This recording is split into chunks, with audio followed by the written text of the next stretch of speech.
pabbi var mjög upptekinn af þessu og svo var það Sovétríkin náttúrulega. Pabbi skrifaði árið 1959 ferðabók sem heitir Undir gervitungli og ferðabók til Sovétríkjanna og svona háðsk lýsing á þessu ferðalagi hans til Sovétríkjanna en Þórbergur var nú ekki alveg þar.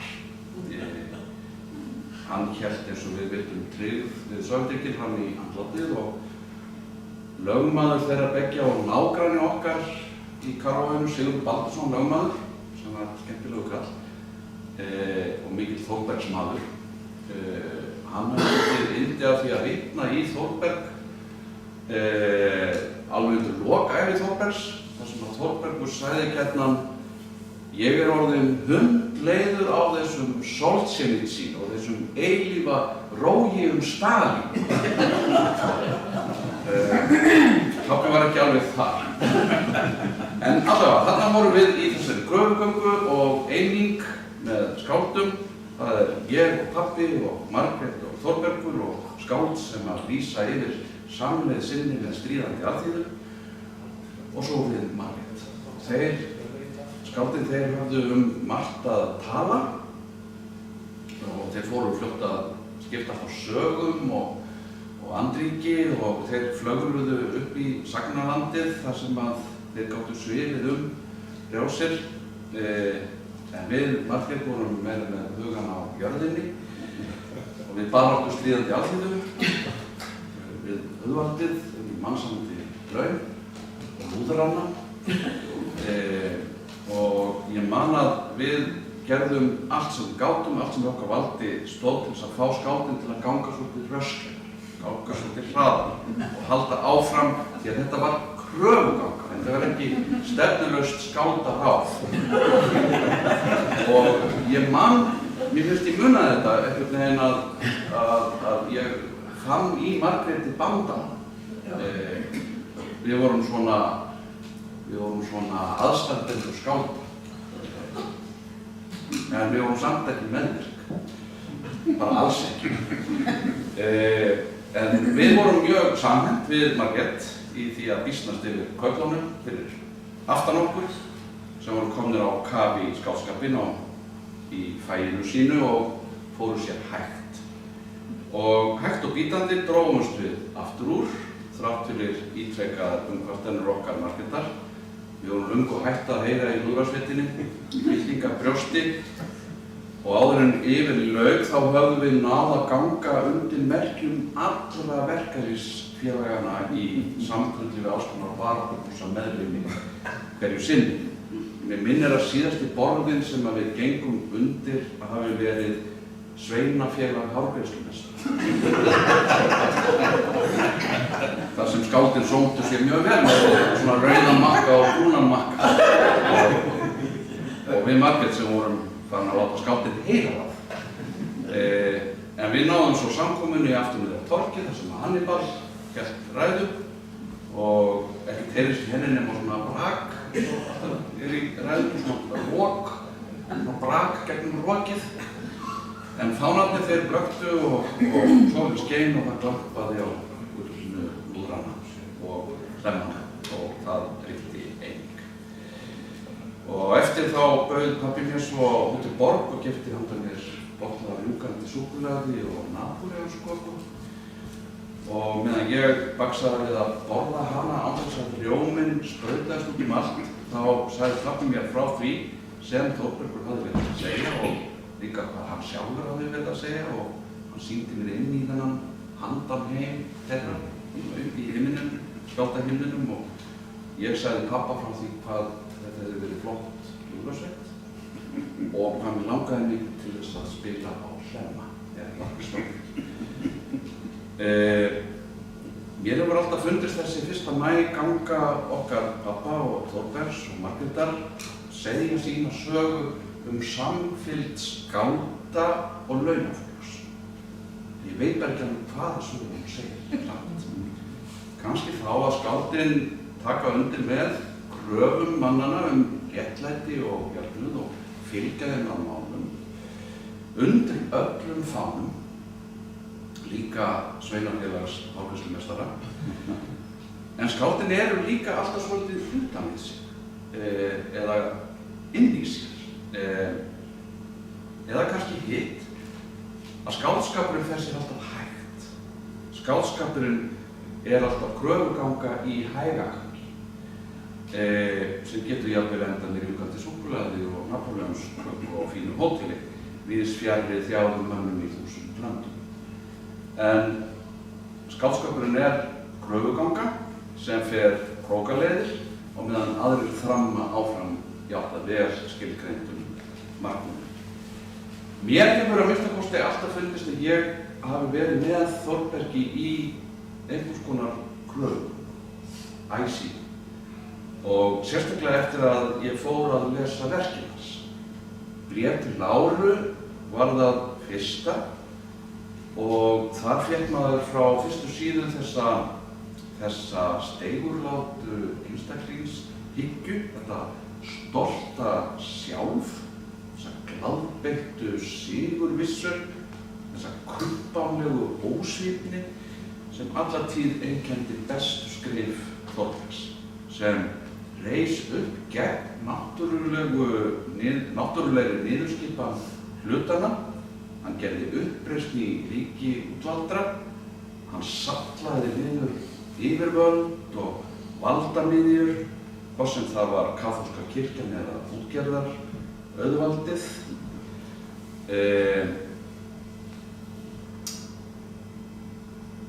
Þetta var náttúrulega ekki til úr engu, eins og Soffía Auður hefur dregið fram í sinni bók. Þórbergur var handgenginn lausamálsverkum Heiners og þangað sótti hann innblástur og fyrirmynd.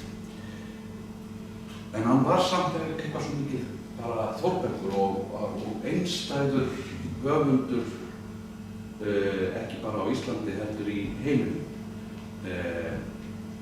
Og það var enginn höfundur eins og Þórbergur. Eitt var nú að hann hafði þessar miklu hugsjónir, gríðarlegur hugsjónamaður, og það var einhvers konar hugmyndakerfi hjá honum sem að mörgum hefur gengið dálítið illa að koma heim og saman. Og það verður að segjast eins og að hugmyndakerfin hafa kannski staðist misjafnlega vel tímans tönn, og kannski ekkert af því sem maður sá fyrir sér hefur alveg gengið eftir nema afturgöngunar sem eru alltaf að ganga aftur. Skrímslatrúin, hún kannski getur staðist, ég veit það ekki, ég veit ekki hvort skrímsli eru til. Ég held að ekkert okkar viti það. Og hann hafði þessa sterku trú á stokk og steina, sem að ég held að hafi kannski staðist betur en margt annað sem að tímans tönn. Þessi trú á lifandi náttúru, þar sem að takast á öfl, meira og minna óskiljanleg, mannlegu viti, og hann safnaði vitnisburðum þetta af mikilli afkefð. Og svo þetta jógað, ljósið úr austri og andlega ræktin og líkamsræktin.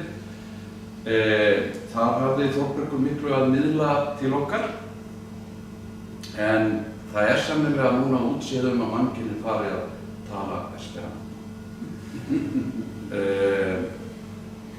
Eða aðra alþjóðamólisku, nema kannski svona eitthvað YouTube-ensku sem við erum að tilengja öll meira og minna. Ég held að YouTube sé raunar að sniðganga Þórberg. YouTube vantreysti Þórbergi af pólitískum ástæðum þegar mann vera frá kvöldum. Og svo það náttúrulega stalinismin og það sem að þarf ekki að hafa mörg orð en mér finnst samt, eins og ég sagði áðan, að ég sé í einhvers konar kröfugöngu með Þórbergi Þórðarsyni og hann geti fyllt okkur öllum saman í einhverja kröfugöngu þar sem við getum náð fram mikilsverðum réttindum. Hvers vegna? Jú, það sjálfur uppreisnarandinn gegn því viðtekna og því sjálfgæti sjálf óhlýðnin gagnvart valdi sem að birtist svo víða í verkum Þórbergs. Til dæmis á jafn ólíklegum stað og Rauðu hættu, ferðabókinu sem hann skrifaði ferð sína til Sovétríkjanna árið 1935 þegar Stalins tíminn stóð sem hæst með tilheyrandi aftökum og Síberíuvist og hungursneyð í Úkraínu ekki síst. Allt það fór rækilega fram hjá Þórbergi og Halldóru Laxness líka sem skrifaði sínar á hrullur. En sem sé í Rauðu hættunni kafli, sérkennilegur kafli innan allar tölurnar framleiðni, aukningu og aukin læsi og aukin mannúð og innan það saman þá kafli sem heitir Baráttan gegn trúarbrögðum. Og strax í byrjun kaflans sleginn alveg sérstakur tónn. Hann segir: eitt muggufullt kvöld satt ég einn heima í herbergi mínu á Hótel Evrópa í Moskvu og var niðursokkin í að brjóta heilan blekkingu eilífðarvélar sem ég hafði séð afhjúpaða með einkennilegum hætti í fræðsludeild menningargarðsins í Leningrad. Blekkingu eilífðarvélar sem ég hafði séð afhjúpaða. Þetta ekki einhvers konar myndhverfing það sem hann hefur verið að upplifa? Allt skrömið í kringum kommunismann, í kringum Stalin. Og nú ber svo við að það ber að dyrum náungi sem heitir Viktor Javoronkof sem kynnir sig sem aðferðafræðing og hefur lagt stund á útvarps, ljósmynda og kvikmyndafræði auk þess sem hann hafi lokið námi í réttarlæknisfræði sem hann hafi lesið af gamni sín. Hann segist líka vera nafnkunnur esperantisti, þessi maður, og spyr Þórbergs hvort hann hafi ekki heyrt sín getið. Allt þetta með miklum ólíkindum. Það hérna einhver undarleg stemning sem að minnir strax á rússneska meistara eins og Gogol eða Dostojevskí. Og maður finnur strax þennan uppreisnarhug í Þórbergi í tali hans við þennan mann. Maður kannast allt í einu aftur við þennan kjaftfóra rauðhaus bréfi til Láru sem tekur ekkert hátíðlega og lætur engan ráða yfir sér í andlegum verðum. Og talið best að ásteytingarsteini Þórbergs og marxista trúarbrögðunum, andlegri iðkun og sálarrannsóknum og guði og vert að hafa í huga að 20 síðum fyrr var Rauða torginu í Moskvu lýst af mikilli andakt og mjög nákvæmum skrefamælum og alveg sérstaklega því sérkennilega húsi sem hann kallar Leghöll Lenins. Ég var svo frægur að sjá einhvern tímann í Korfer árunum upp úr 1980 þá fengum við að sjá lík eða þennan smurning Lenins. En nú sem sé mættur annar Þórbergur. Hann skarpskýr og gagnrýninn og hann segir, og ég allavega hér framma með honum í pröfgöngunni mættur frá árinu 1922, hann segir: ég hef slæman grun að þið séu ekki ennþá búnir að losa ykkur við tilbeiðslu hysteríið hér í ríki bolsévismans, þrátt fyrir baráttu ykkar gegn trúarbrögðum. Eftir vill tilbýðið þið ekki lengur Guð og andskotann, eins og þið gerðuð á dögum Sarsins og við gerum ennþá í gamla heiminum, en ég skrambi smeykur við að þið dýrkið bara með þeimur meiri öfgum menn í staði. Þarna standa á hverjum degi langar halarófur af fólki á Rauða torginu og bíða eftir að fá að ganga í gegnum Leghöll Lenins. Þið hefur gert Lenin að guði ykkar. Það hættulegt. Meðan tilbeiðslu þrælsóttanum haldið við í fólkinu það engum atvikum komið hvort það skríður undir Lenin eða Hitler eða Jesú frá Nasaret. Trúaður maður alltaf undir einhverjum. Það verður nú hægt að bæta Pútín þarna við. Og aðkomumaðurinn, þessi Viktor Javoronkof eða hvað hann hét, aðferðafræðingurinn og útvarps-, ljósmynda- og kvikmyndafræðingurinn á læknirinn. Hann reynir eitthvað að malda í móin, en nú halda Þórbergi engin bönd. Þórbergur segir: til hvers látið þið þá vopnaða hermenn standa þarna, pinnstífa og grafhljóða í lefhöllinni ef það ekki til þess að varpa eins konar hernaðar helgiljóma yfir foringi ykkar? Hví að vera taka þetta apaspil eftir stríðsþrælum auðvalds konunganna? Hví ekki að láta ykkar óbrotnu lögregluþjóna með sín saklausu sveitamanns andlit gæta þarna raðar og reglur? Hann vill sem sé að þetta sé Suðursveit. Hann kominn í framtíðarlandið, hann kominn í Sæluríkið og hann finnst að þetta eigi að vera Suðursveit. Þarna eigi að vera grandværir, sveitamenn sem gæta röð og reglu en það var nú kannski ekki annars svo. Þessi Þórbergur stingur sem sé í stúr við þann Þórberg sem er á öðru leyti á ferð þarna í þessari sendinefnd, sem hann kallar einhver á öðrum stað þessa sendinefnd kynlausa samfylkingu. En þetta er sá Þórbergur sem við þekkjum úr Ofvitanum og Bréfi til Láru og Íslenskum Arfi. Þetta er persónan Þórbergur sem rithöfundurinn Þórbergur skapar og er ekki alveg sama persónan. Frekar en Chaplin í myndunum er Chaplin sem bjó Chaplin til. Það var allt önnur persóna.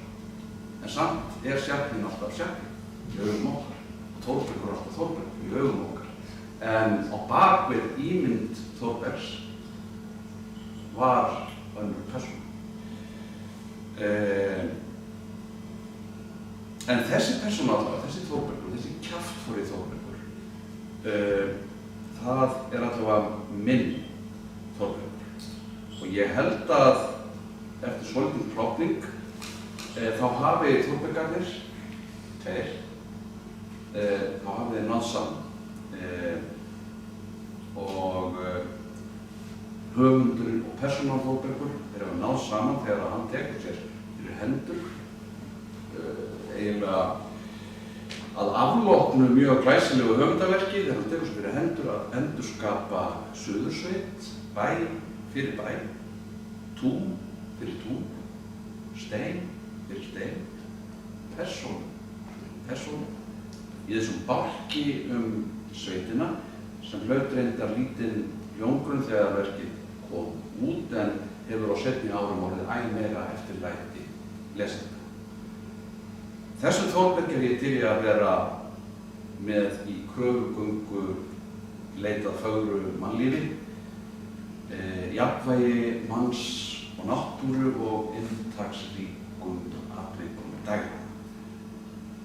En umfram allt vil ég ganga með þeim Þórbergi sem skrifaði þetta í 31. kafla Bréfs til Láru og ég ætla að láta vera loka orð í þessu spjalli mínu.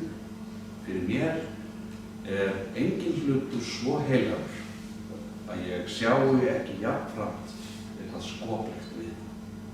En í því skoplegt finn ég einnig návist Guðs. Takk fyrir að hlusta.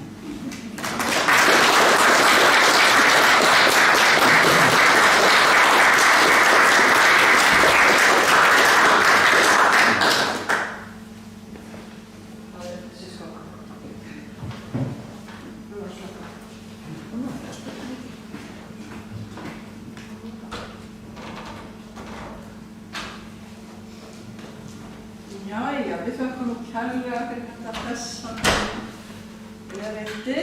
Takk fyrir. Og nú er þess að þetta komið í lofti. Hljóðið er svolítið mikið tómahljóð en það kemst allt til skila, Stefán, þannig að vona ég. En nú er það þess að þannig að þetta eru þessi tímamótir orðin. Við erum fann að varpa þessu út alla verðina. Og orðin reynslunni ríkari, hvernig það gengur að koma hér inn. Nú, það var að segja eins og að ég hef svolítið misjafnt við þessar 3 félaga sem komi hérna til okkar. Einn þeirra er nefnilega ættaður, er bara Skaftfellingur. Hann er ættaður bæði á Suðursveit og Öræfum og víða hér að og héraðinu. Og mér langaði svolítið, ég ætla að lesa hérna fyrir ykkur svolítið forfeður hans. Ekki forfeður, bara afa hans og afa bróður og svo framvegis. Þetta er nú östur. Og kynna hann með því en síðan ætlaði að taka fyrir okkur lagið. Eyjólfur Guðmundsson, ég má ekki hafa alveg mjög misjafnt við ykkur. Hann er sem sagt búinn að vera stundum heimilislæknir hér á Höfn í afleysingum sem er komin hérna líka til okkar. Þannig að hérna, og hann er víst afkomandi Theodóru Thoroddsen í ofanálag. Ég gat fundið þetta út áðan til þess að það var ekki mjög misjafnt við. En það er sem sagt Aðalgeir Arason sem er fæddur í Suðurhúsunum í Borgarhöfn.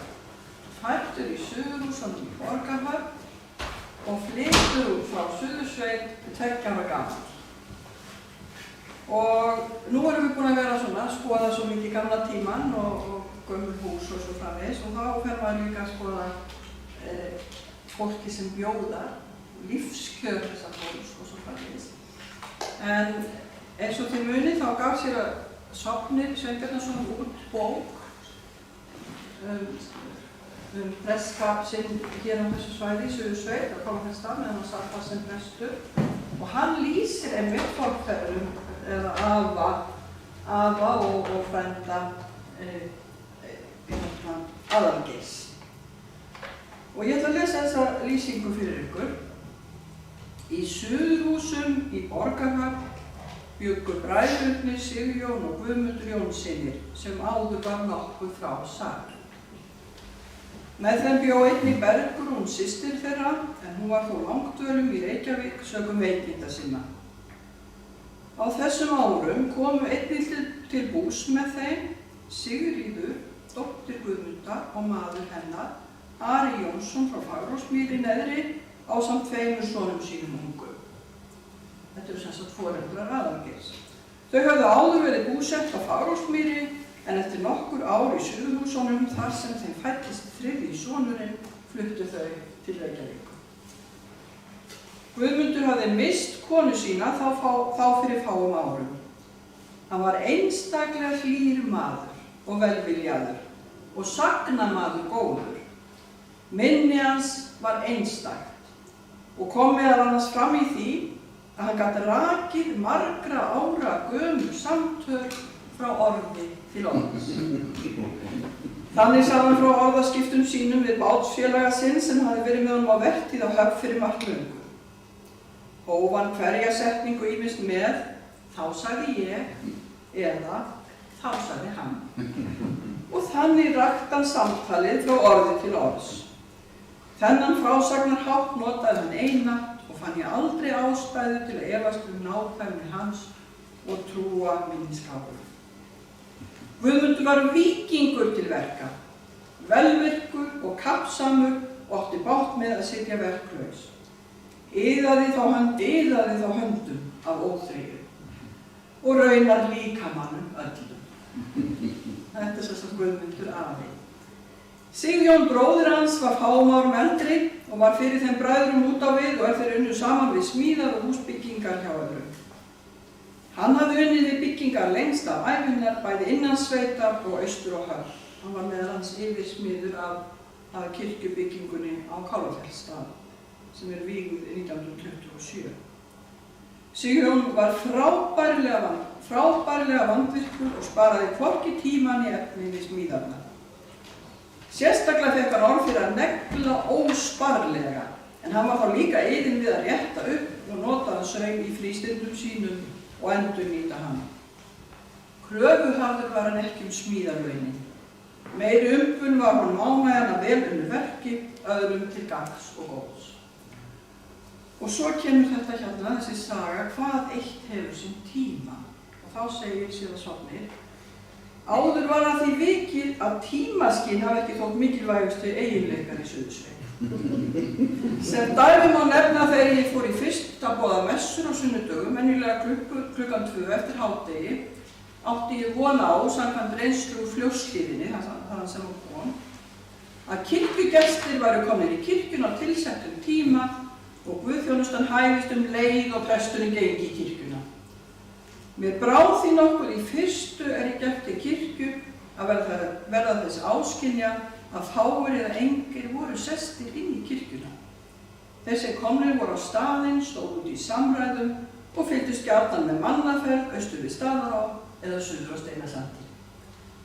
Það virtist viðtekin venja að hingra við og hefði ekki messugjörðina fyrir en allir sem til sást höfðu svo skýrað sér í kirkjuna. Þessi bið varað alltaf hálftíma og engum virtist liggja neitt á.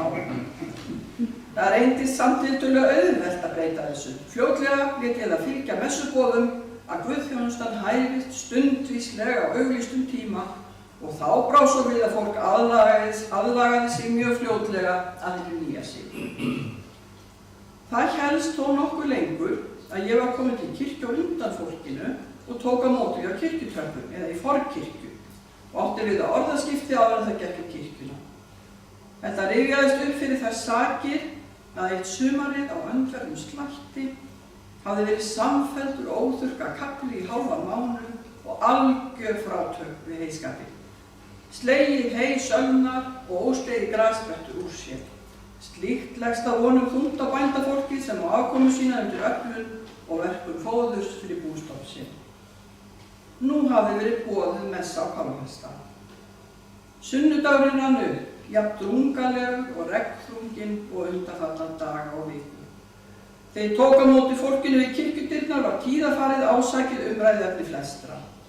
Yngri bændur hreyttu jafnvel út úr sér ljótu munnsafnaði bölvaðan rosa og magnaða hefð og tíðina.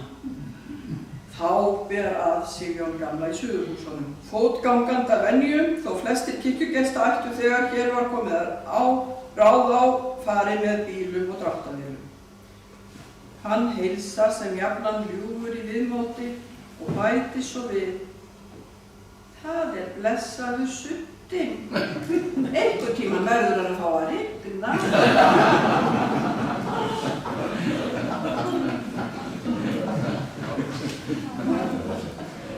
Hann var tímaskinn Suðursveit. En þá átti ég að bjóða þá félaga hér og þeir ætla að skemmta okkur með söng. Já, takk.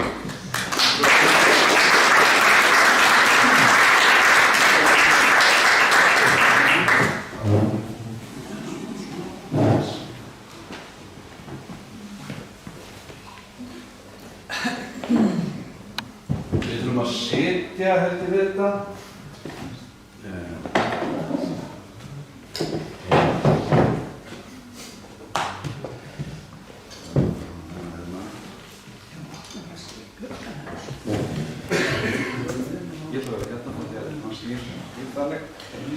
Já, það var gaman að heyra þessa frásögn og hún það var margt ljóst tímaskinn Aðalgeirs Arasonar. Oft hefur maður beðið eftir.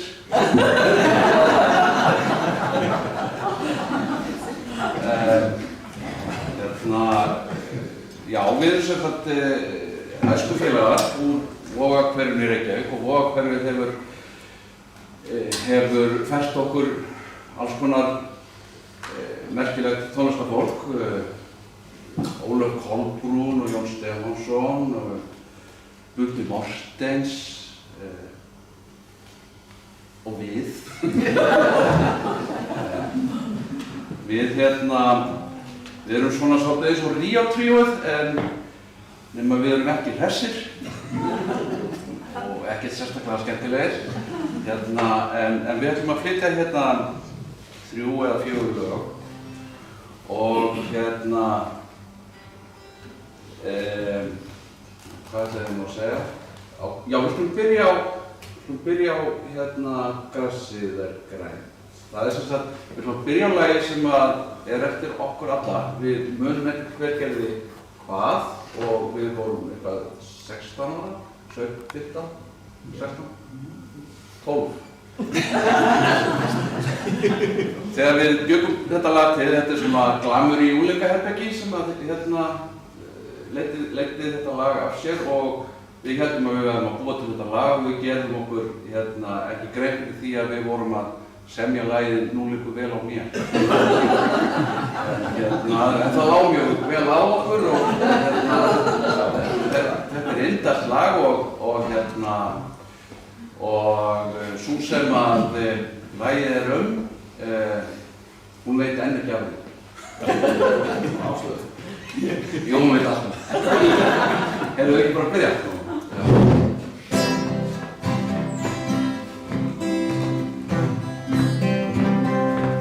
Erum við takkið? Jú, já, takk.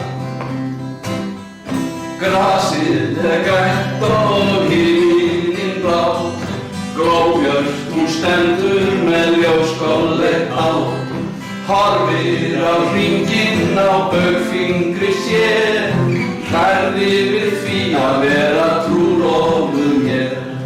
Fuglarnir syngja í sumrinu mót, sóleyjar minnsta skeytum það hót. Hestarnir mýgressið háma í sig, hætta svo til þess að gráta á mig. Augun til blá, höndin til smá og vindarnir blása og blása sig hása. Ég elska þig, Ása.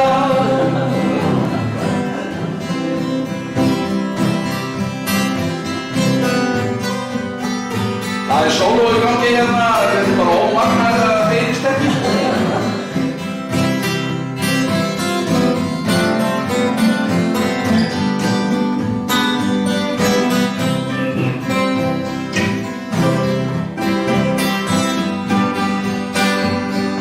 Nú það ekki að taka sóló.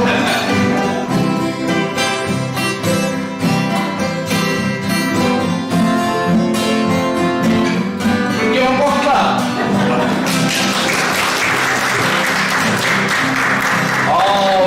Sólin siglir, það sést ekki ský, syngur lóan sitt dýrðarinnar dý. Allt svo fallegt og ekkert ljótt, alltaf dagur og aldrei nótt. Augun á strand sólar skans og vindarnir blása og mása og glása. Ég elska þig, Ása. Ég elska þig, Ása. Ég elska þig, Ása.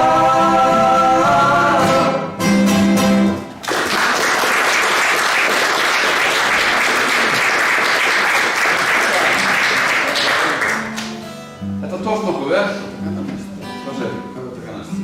Já, við tökum hérna, þú taka þú hér á öðrum bandi. Já. Næsta lag, þegar ég sé næsta lag, þið heyrðu þetta vera með mörg lög.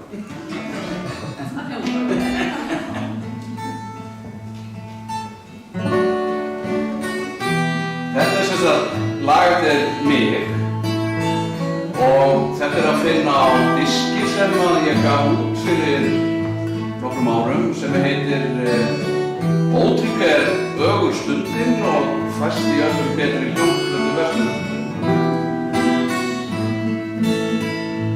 Þú ert hér, fölnar hitt og fer. Þú ert hér við hliðina á mér. Þegar ég veit varla hvar hver ég þá ertu hér. Ég þinn í öllu út og inn, alltaf þinn á morgun og á hinn, hverja stund og í hvert einasta sinn.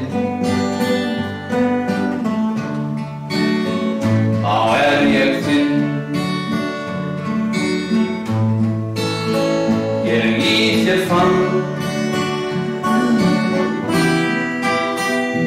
félaga, þú í mér hring.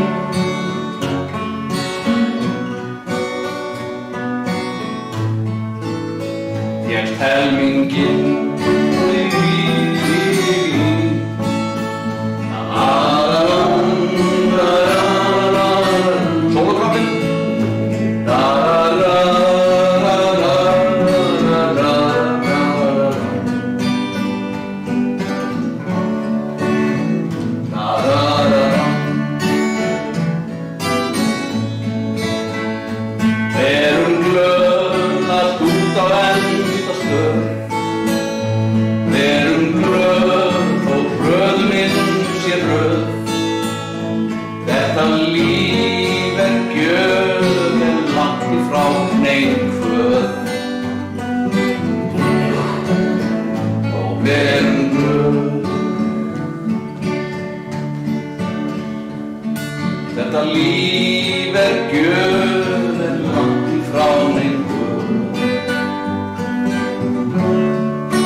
Hann samdi þetta lag og hann gaf út á plötu sem heitir Fjólur og er hægt að fá í betri hljómplötuverslunum og á Spotify eins og plötunum mínar endar líka.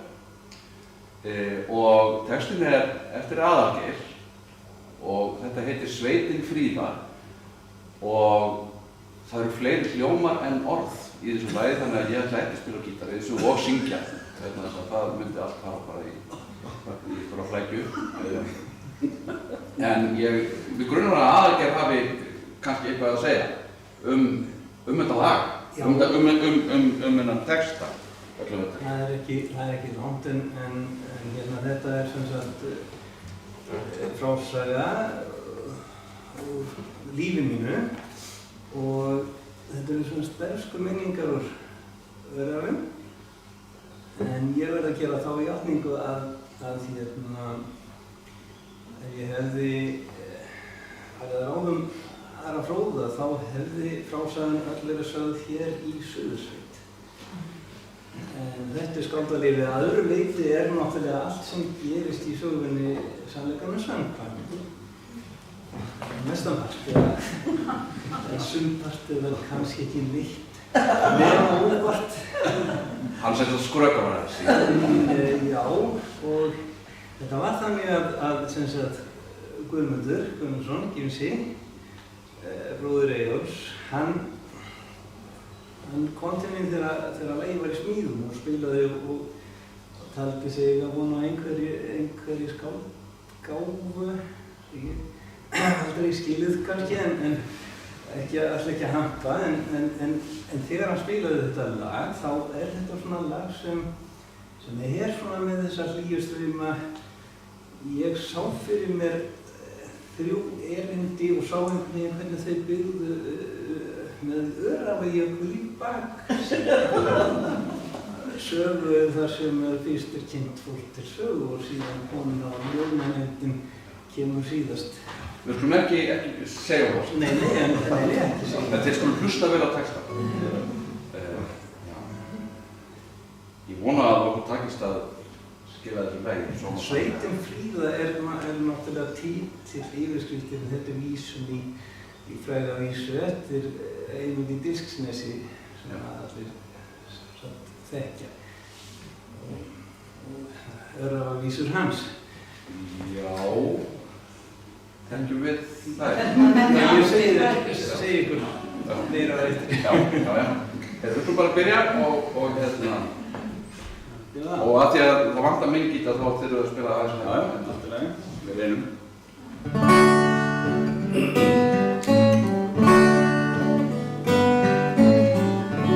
Glói sól yfir sandi, snáðar príl í heivaxgrindum, hrífur snarast í höndum, heyið kastast frá af tindunum, birtan lífið hörgær, hvergi sér ský, fjöllin við þau frí, fólkið sín á milli, segir margt og hlær, og smáhvítt yfir kaffibolla fær. Svo fyllist fang á ný.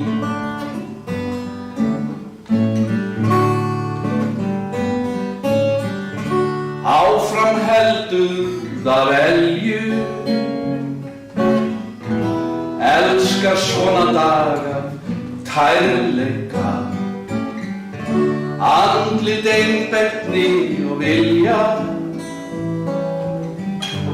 augun miðla gleð og kærleika, líkt og sólin vefur varma vöxtinn sem hún ó, sín byggður bó. Nú úr hásölum hún horfir á þitt strit og húðin tekur fljótt sinn skammt af lit. En kjóllinn skapar skjól.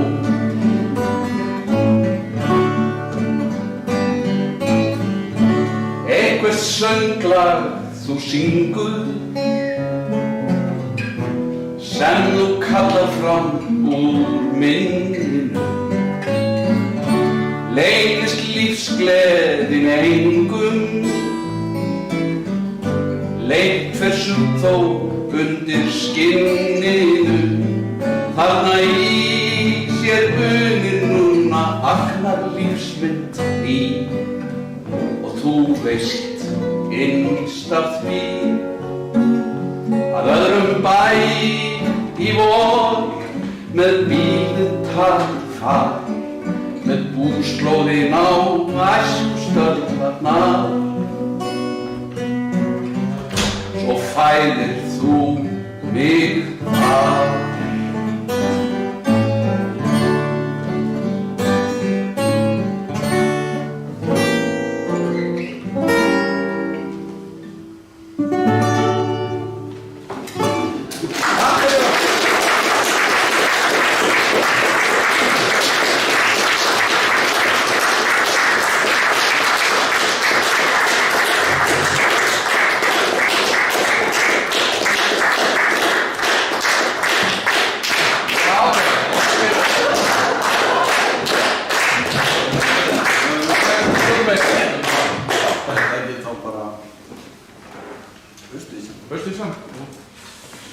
Það bara verður allt svo ómerkilegt eftir þetta lag.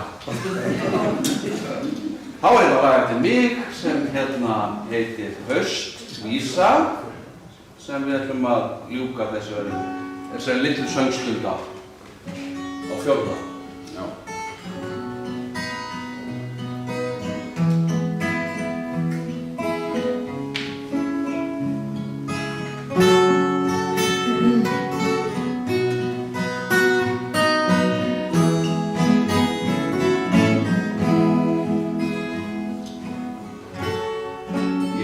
Skrifaðu hvernig dagarnir þyngjast hægt og hægt. Heyr í lofti undarlegan þig. Horf á lauf og mannlíf missa lit. Það grúfir yfir rigning í grennd á stöku stað og grónir vinir hverfa smátt og smátt.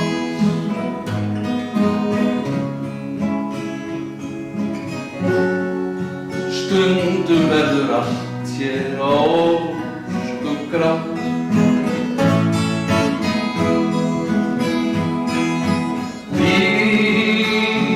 Ríðarú,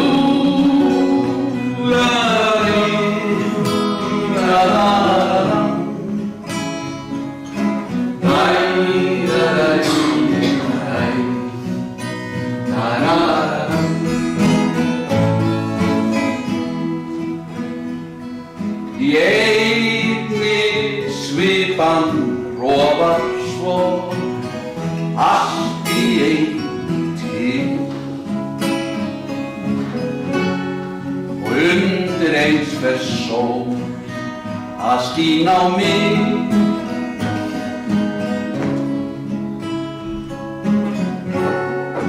Það þegar ég kem auga á þig.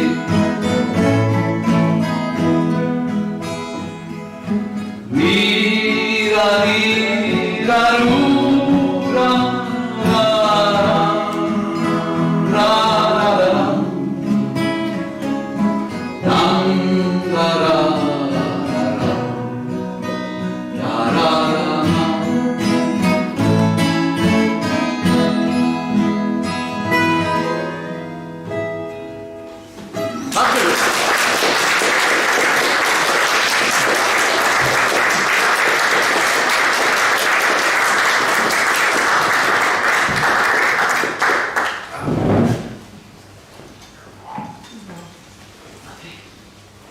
Þetta var alveg yndislega skemmtilegt. Það kom kærlega fyrir. En ég var að hugsa hvort við ættum ekki aðeins að rekka úr okkur og hérna, við ekki bara byrja aftur svona 5 mínútur yfir 3 á seinna erindinu. Aðeins að segja okkur og segja úr okkur. Já, þannig.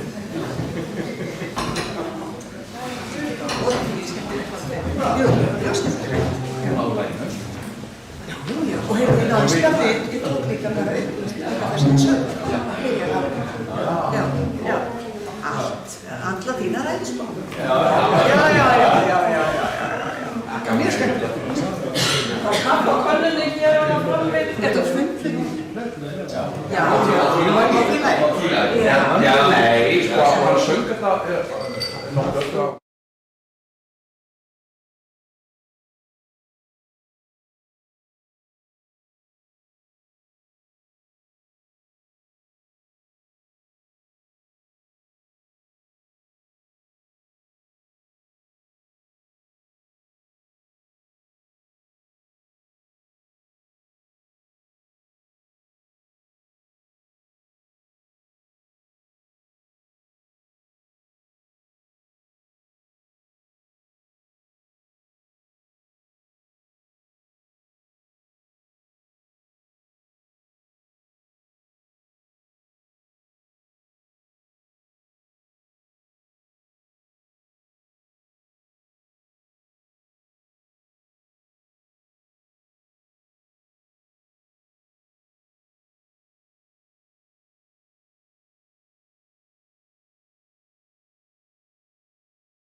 Já,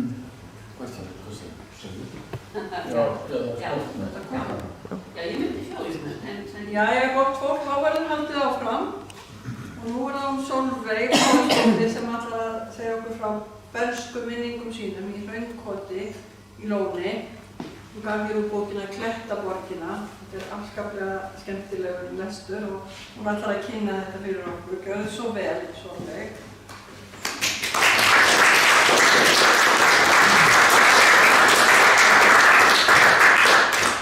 Takk fyrir það.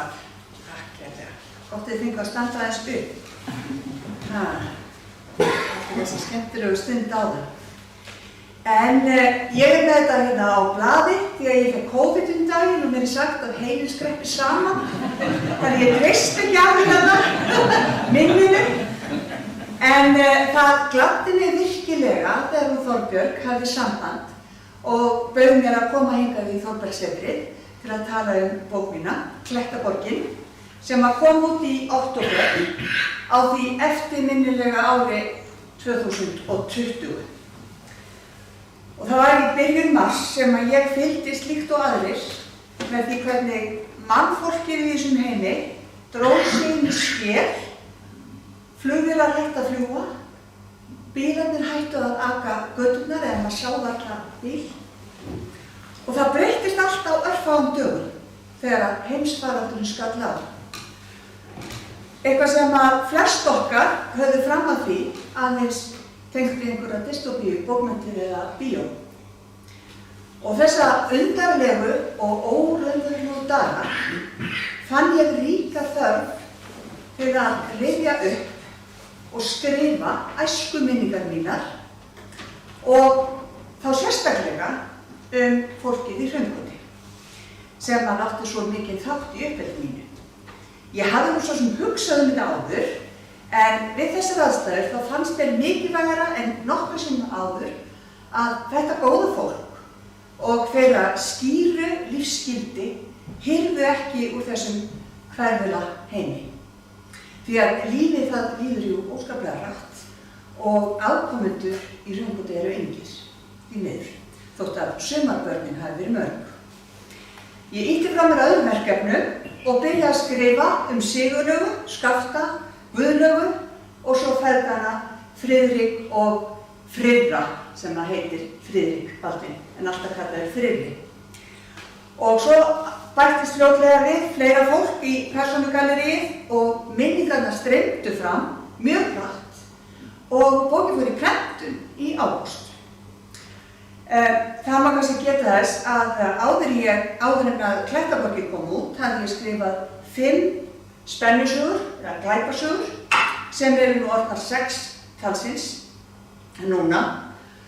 Sú 7. Skaði kom út fyrir síðustu jól og í lok maí núna komandi á ég 10 ára rithöfundaafmæli.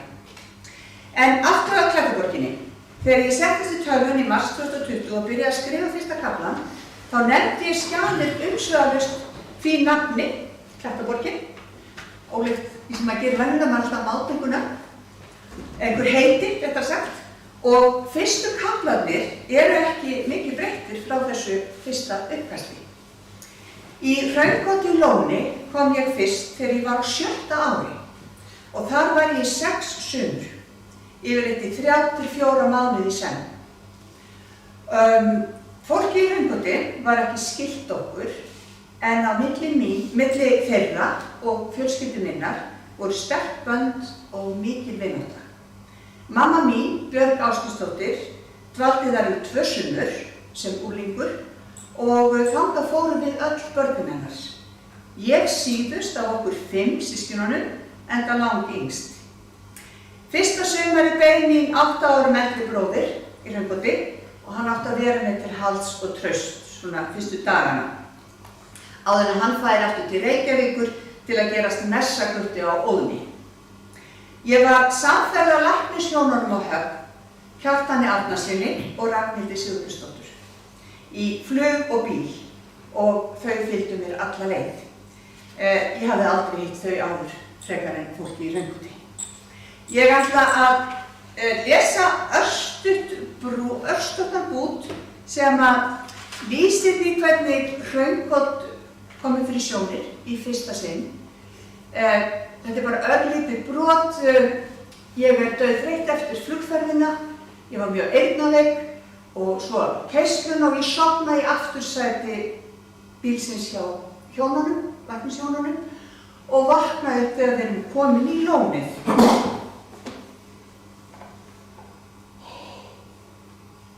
Ég svona eiginlega gref mig í svefn þarna í aftursætinu. Kaflinn sem ég les brot úr heitir Bergnumin stúlka og Klettaborg.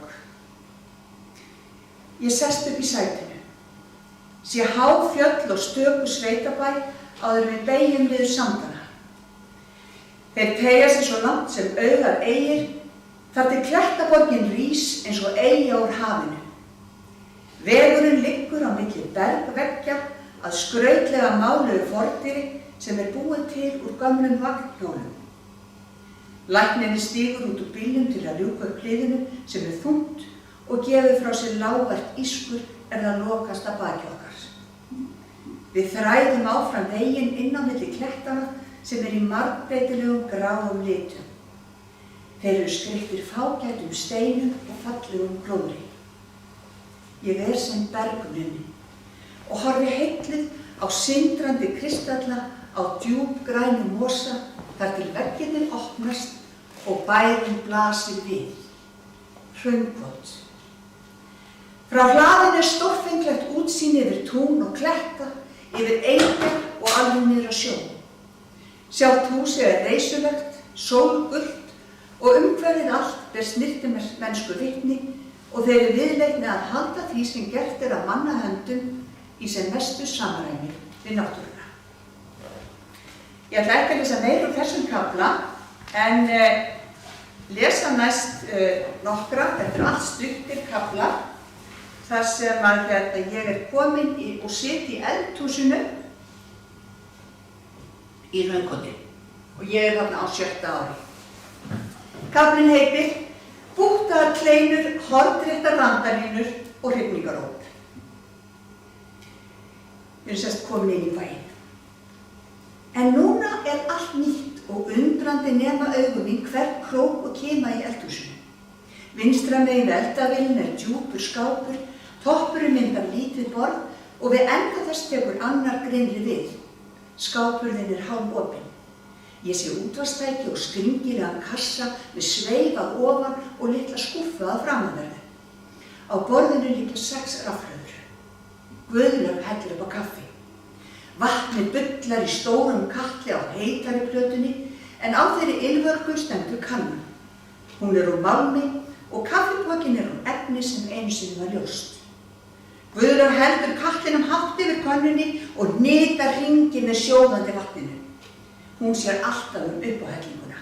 Brennir baunirnar í jólakökuformi í einu hólfinu á stóru kokseldavélinni.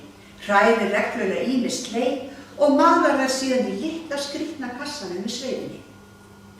Hávaxnari konan, Sigurlaug, ferðast á milli eldhús og búrs. Mildur hlátur fylgir hverju spori því að læknishjónin að segja frá einhverju skemmtilegu sem gerðist í Reykjavík. Nú skellir hlær hún og styður sig við vaskinn því að hún þarf að strjúka burt hár með snudduhorninu. Enginn hlær hjartanlegar en Sigurlaug. Svo heldur hún áfram að bæta á borðið sem þegar yfirhlaðið kökum og smurðu brauði.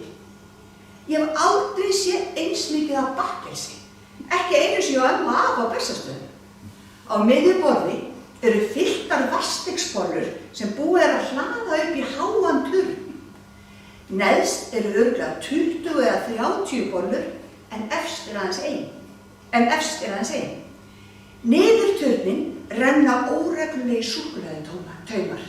Ég ræð mér ekki og rek upp hrifningaróp. Fólkið þagnar, horfir stundarkorn á mig áður en raddirnar liðast loftið að nýju. Ég gríp báðum höndum fyrir munnin en augun gleypa nú í sig karamelluköku með döðru. Rjómakennd karamellin unaðslega girnileg og ég finn munnvatnið streyma fram á varirnar. Þarna líka jólakaka með rúsínum, marmarakaka, brúnkaka, búttaðar kleinur, hornréttar randalínur, súkkað kaka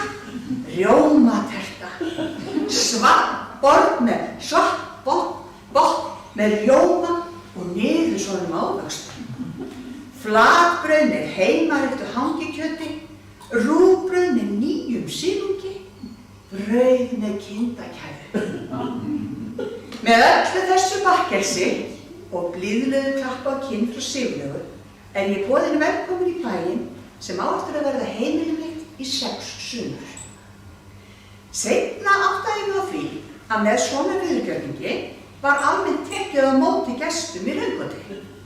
Við sérstök tilefni var enn meira viðhaft. Rennilás á rassi og hlið. Elskan litla með jafnbjart andlit og hinsystkinin, elskuskinnin, segir Guðlaug og gengur hægum vaggandi skrefum að stólnum með rauða plastáklæðin í horninu við kokseldavélina. Hún í buxum sem óalgeng sjón, en frá því hún öðlaðist vit og sjálfstæði klæddist hún aldrei öðru.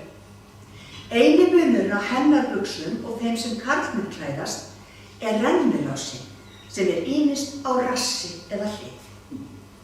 Stálgrátt hár Guðlaugar klippt í beinni línu ofan við eyru og skipt til annarra hliðar. Hún frekar lágvaxin, holdafari í meðallagi, efri hlutinn minni sig en sá neðri. Guðlaug svipsterk, kinnbeinin há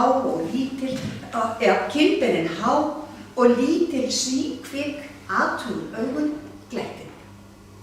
Krullupinnar snertu aldrei hárinnar eða snirtuvörur andlitið, en hendurnar voru ætíð silki mjúkar því að kvölds og morgna handmjólkar hún kýrnar fimm.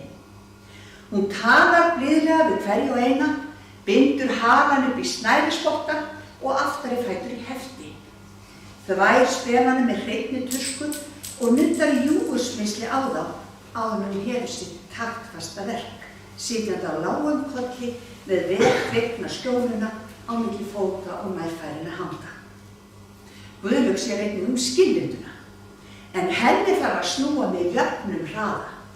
Og þegar ég orðin nokkrum árum eldri og handleggirnir ná upp í sveifina, fæ ég að æfa mig undir vökulum augum hennar.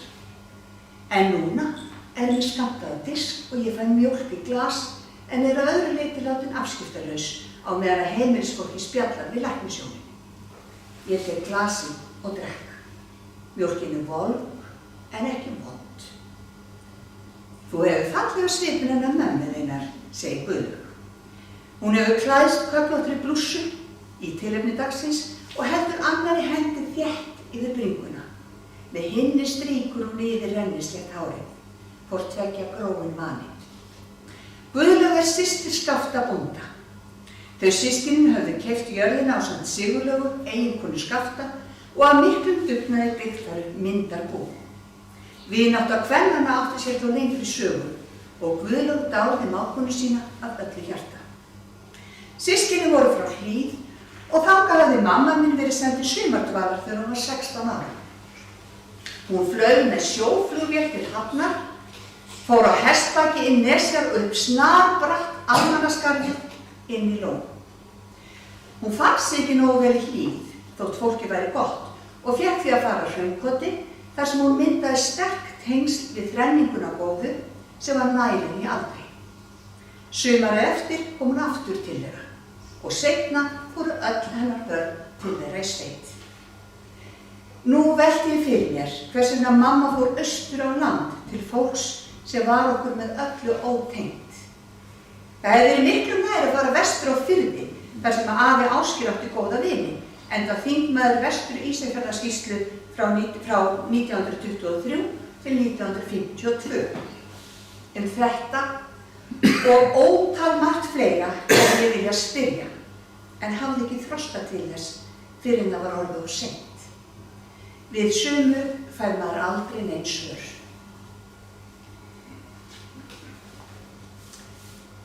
Fiskiflugur og ævarandi vinátta. Ég kem ekki niður einasta bita, ekki einu sinni af karamellukökunni eða flotta turninu. Það situr allt fast í hálsinum á mér. Það allt undarlegt hérna. Fólkið, framandi lyktin og hitinn sem myndar móðu á eldhúsglugganum sem sést þó vart í fyrir allskyns pottaplöntum.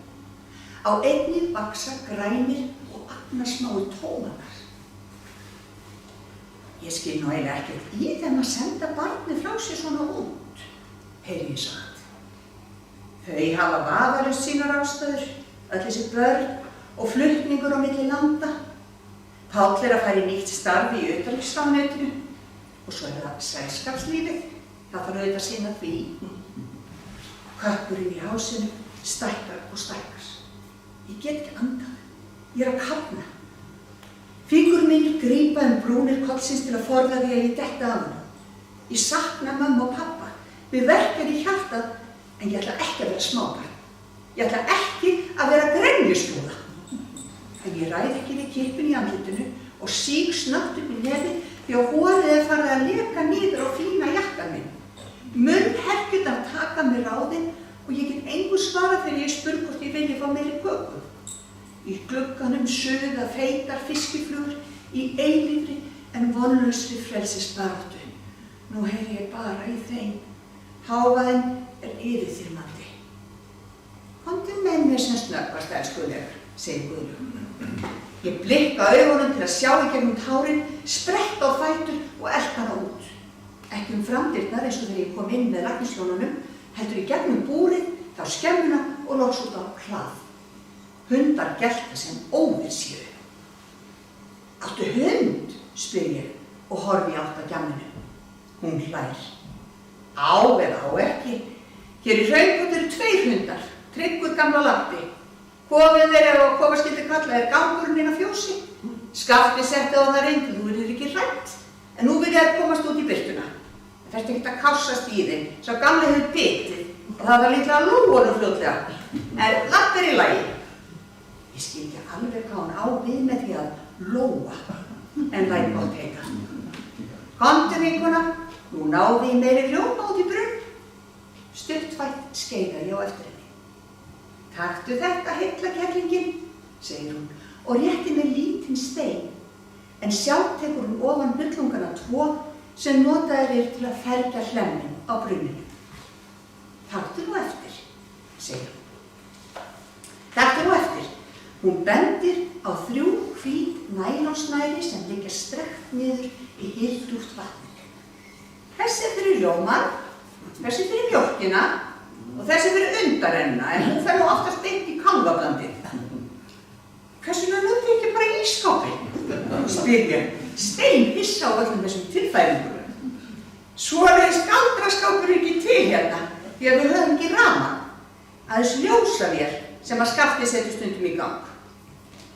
Hún togar í rjómasnúruna og hýfur upp gráan brúsa sem hún tyllir á jörðina. Síðan dregur hún hlemmin aftur yfir og setur hnullungana á sinn stað. Hvar ertu með steinin, góðan mín? Spyr hún svo og ég flýti mér að setja hann á sinn stað. Haltu nú undir þetta með mér, elskuleg, biður hún, og gráblá einstök augun sem skynjuðu miklu meira en önnur líta djúpt í augum mín. Ég finn leið að þeim á treysta. Stolt gríp ég í haldið og saman berum við laufléttan brúsann þessi fáu skref inn í bæ. Á þessari stundu var ævilöng vináttu okkar innsigluð. Þegar ég var fullorðin, skildi ég með hvaða hætti Hraunkotsfólk nálgaðist hvert einasta barn sem þeim var trúað fyrir. Hlý og traust voru til staðar á þess að ætlast til neins af barninu. Með virðingu og nærgætni biðuðu þess að lítil manneskja væri tilbúin að mæta þeim, en greiddu leiðina með því að fá henni hlutverk svo hún skynjaði mikilvægi sitt. Frenningin í Hraunkoti hafði aldrei eignast eigin börn, en samt skilduðu sálarlíf smáfólksins betur en flestir aðrir. Ég ætla að lesa 2 örstutta kafla, nei, það er bara einn í viðbót, einn örstuttan að ég segi meira frá. Næsti kafli heitir Heimatilbúin klofstívél og Nokia. Við erum rétt að loka skemmudyrunum þegar við heyrum vélarhljóð nálgast. Guðlaugur rífur dyrnar. Ó já, segir hún með neðmæltum klemmdum tóni sem ég á eftir að heyra heimilisfólk og aðra í þessari fámennu sveit endurtaka nákvæmlega eins, aftur og aftur, ár eftir ár. Þegar nógsbúum ofbýður eitthvað, eða réttar að sagt blöskrar, því að það orð er ægilega notað, smeygja þeir, ó já, á skálabútu munni. Allir með fullkomlega sama hætti og í nákvæmlega eins tónfalli. Og nú blöskrar Guðlaugur að Skafti sér sitt fyrir með strákana þegar læknisjón eru löngu komið með stelpuna að sunnan. Ég gríp utan fótinn á minni nýju vinkonu sem ég legg nú allt mitt traust á og stari stórum augum á Ásgeir bróður minn sem stendur þráðbeinn gírstöngsmegin á rauðri dráttarvél. Hinum megin yngri strákur, dökkhærður með hrokkinn lokk fram á ennið, en undir stýri situr Skafti bóndi. Holdafarið tálgað og herðarnar kýtar. Andlitsfallið er áfergt Guðlaugu systur hans, hátt enni, áberandi kinnbein og sama góðlega glettnin í augunum. Hann er í meðalagi hár og dökkt hárið er tekið að þynnast. Þeir stökkva allir þrír niður af vélinni og ganga í áttina til okkar. Dökkhærði strákurinn aftastur, feimnislegur með hendur í vössum. Þetta er Friðri, systursonur Skafta og fóstursonur Sigurðar konu hans. Bróðir minn, brosmildur glókollur, er í venjulegu vaskifölum sem rétt nábundið hné. Rauður leir þekur neðri hluti stífilana og greina má nokkrar rauðamýraslettur á buxunum hans. Guðlaug fussar hátt en hún sér þvotta heimilisins. Þvær ýmist í höndunum eða í fornfallegu kringlóttu tæki, en til þess að nota það þarf að setja ljósavélina í gang. Hvað er að sjá útganginn að þér, drengur? Spyr hún hvöss, en bránar leið og Ásgeir tekur utan hana og hlær sínum smitandi hlátri.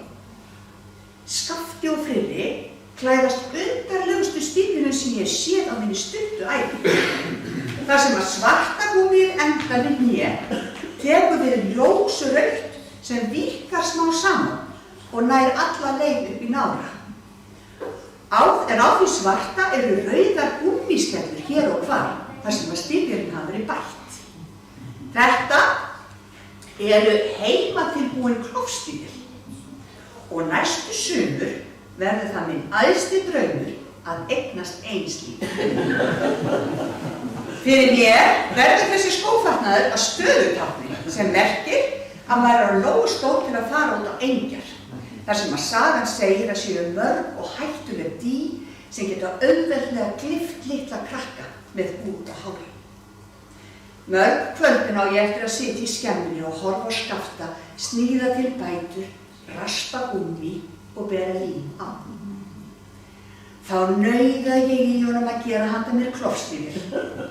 En hann segist ekki hafa leyfi til að eyðileggja gljáandi Nokia stífilinn sem móðir mín kaupir ævinlega áður ég fyrir austur og vorin. Á mínu 5. ári í sveitinni, árið 1970, rætist loksins minn langþráði draumur.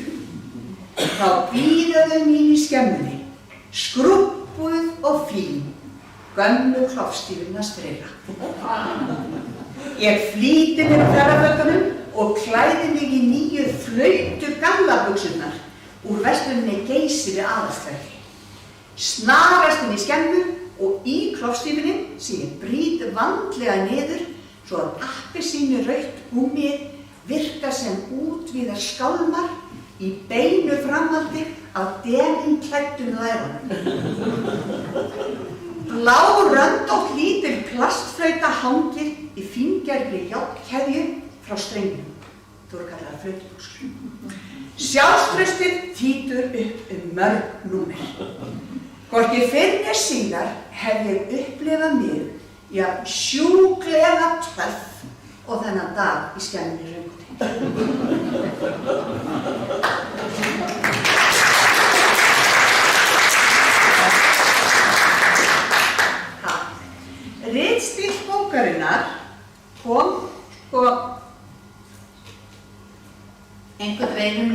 og ég rifjaði upp minningarnar. Hann er því ekki úthugsaður og ég fann strax að þessi leið frásagnar væri svo rétta fyrir mig. Formið mótaðist hann strax af efninu. Ég breytti þó auðvitað ýmsu eftir ábendingum yfirlesara og það er veigamestu voru að skipta einum kafla í 2 eða jafnvel 3, sem að hafa kaflana jafnaði mjög stutta. Og svo annað sem að mér var bent á og er mjög mikilvægt og það var að nota eiginnöfn. En í byrjun þá nota ég eingöngu nöfn heimilisfólksins í Hraunboti en hafði að öðru leyti merkingar á borði elstu systur, miðsystur, bróðir, móðurafi og svo framvegis. Ég var satt að segja feimin við að nota rétt nöfn minnar eigin fjölskyldu. Mér fannst eins og ég væri eitthvað að trana þeim fram. En sko þegar ég var búin að setja rétt nöfn þá fann ég að þetta var hárrétt. Þannig að sem betur fyrir tók ég góðum ráðum. Flestir eru, sem sagt, nefndir sínum réttu nöfnum með örfáum undantekningum og þá helst ef að er að ræða eitthvað neikvætt sem er sjálf. Því að þótt Klettaborgin sæki rætur sína til fólksins í Hraunboti þá koma miklu fleiri við sögu enda þetta minningasögur sem að flakka fram og tilbaka í tíma.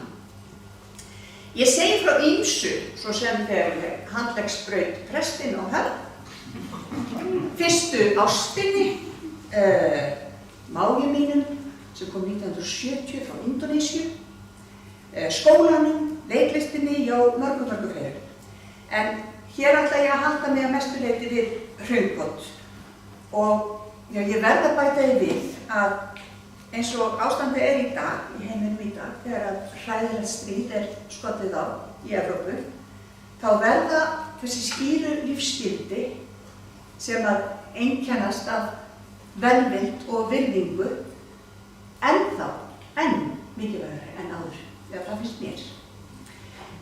Systkinin Skafti og Guðlaug voru bæði vel lesin og fróð, þóttu færi lítið út fyrir sína heim og haga. Bakgrunnur Sigurlaugar Árnadóttur var ólíkur þeirra.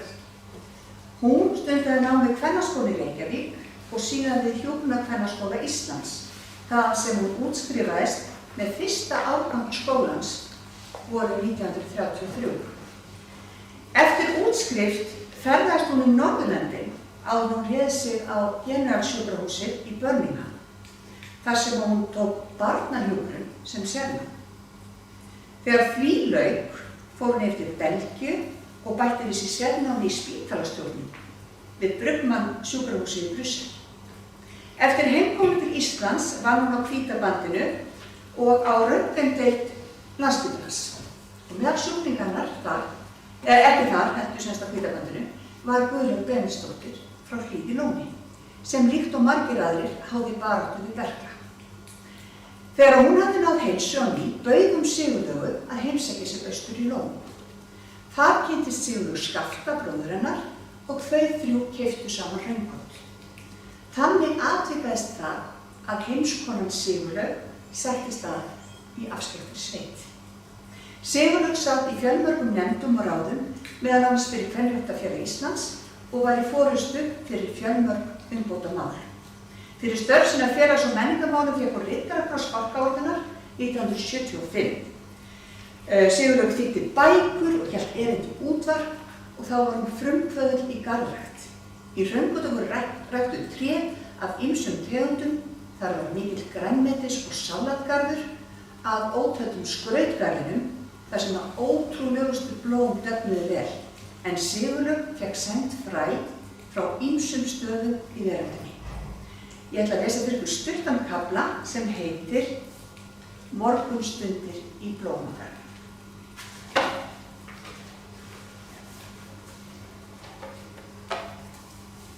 Morgunstundir í Blómagarði.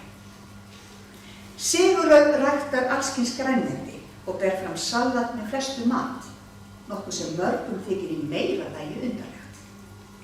Með þessu ber hún fram salatsósu, þar sem að uppistaðan er súrmjólk og púðursykur. en arðin notaður í fleira. Þegar ég fæ eyrnabólgur sem var löngum hjá mig, lætur Sigurlaug sækja gróskumikinn brúsk út á fjóshaug og leggur hann í veika eyrað. Svo bindur hún með heitum bakstri sem angar af kamfóru og skreyti. Hvort gagnið eitthvað skal ósagt látið, en ógagnið að minnsta kosti ekkert. Þar sem náttið til læknis og lyfja þarf fólk að grípa til sinna ráða.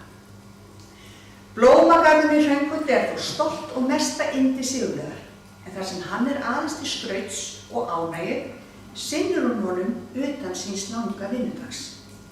Þegar veðrið gott, fer hún á fætur upp úr klukkan 5 á morgnana og nýtir næstu 2 tímana til að snyrta garðinn. Ef ég vakna við braki í stiganum, flýti ég mér í fötin og læðist á eftir henni út í bjarta sumarrútina. Síðan bíði ég á bak við runna og meðan hún nær garðávörðin sín. Þegar hún hefur kropið á strigapoka og byrjað að róta í moldinni, fer ég til hennar. Ertu komin á fætur, elskuleg? Spyr hún með uppgerðar undrun í röddinni. Glettnislegt augnaráð og milda brosið hennar leikur varirnar. Edda, settu hennar garm undir þig. Hún hendi til mín öðrum poka sem hún hafði gripið með sér. Líklega ekki af tilviljun einnig saman. Já, mjálma ég og hringa mig á stigann við hlið hennar.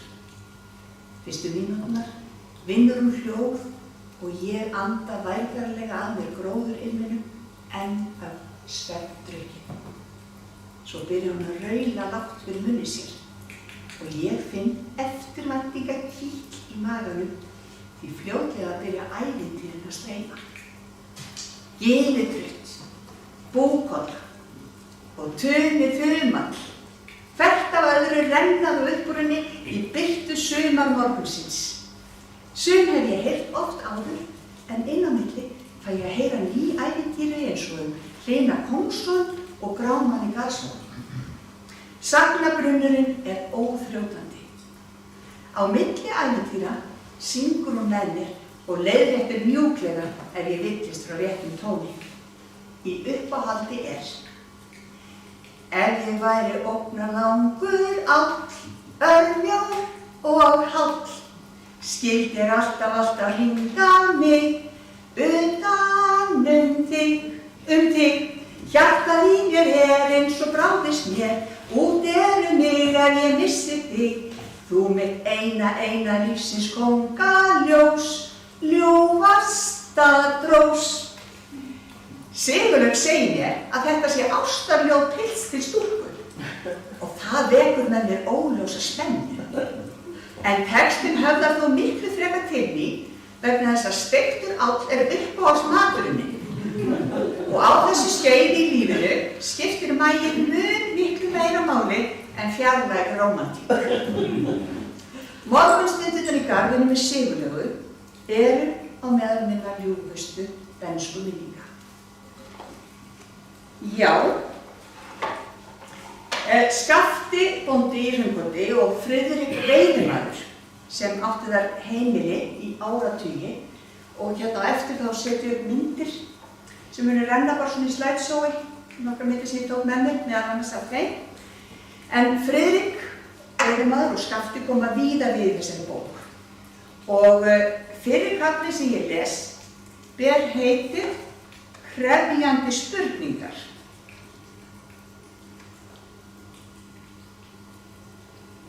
Og síðan ætla ég að lesa Illi kambur ber nafn með rentu.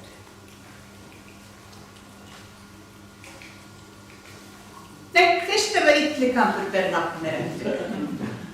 Þannig að röggla. Það kótið. Illi kambur ber nafn með rentu.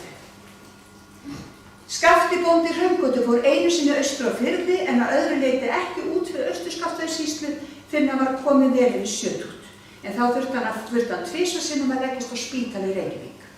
Í bæði skiptin var hann ekki fyrr útskrifaður en hann dreif sig landleiðina austur. Upp í flugvél steig Skafti aldrei.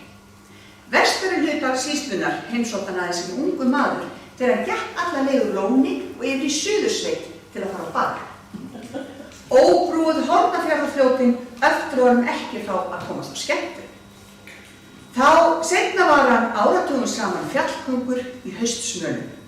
Þá hljóp hann ýmist á skinnskóm sem hann hefði saumað sjálfur eða á sínum kagbættu stífvérum upp og niður fjöllin í Lónsbörðum. Hann byggði ásamt öðrum bændum gánamannakofa og göngulhjól svo að hægt væri að reka fé yfir Jökulsá við snarbratt gilið í innri Kollumúla.